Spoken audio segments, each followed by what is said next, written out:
Daista Lechengbi Yamba Roman Luana, si Mahaki presidential speech PB Nabad Nixingel. Ahan magtada masih Daista Lengbi ba I Wazaburu Singh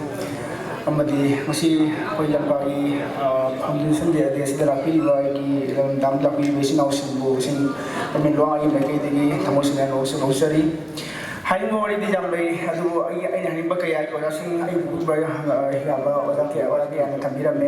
hajik su matam se thela bina ai gi species am tension jana hajira ke hani mudi jambai mani adu bo hajik si mutung da mo culture program mo gidam bina khoi gi public ki lai ba khoi gi emotion se di ju khoi na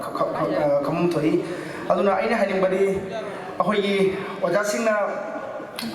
khoi lai go da sing na khoi da knowledge amadi support of you adu akoi nahal singna akoi ngamjau panggal hadi nahal hedi panggal ni marum da harabadi nahal singna panggal uchage akoi ni panggal sem hum jana uchage nahal oja singna matam khudi muta support of you hari bohut sija ajara gai giptan de ajara thank you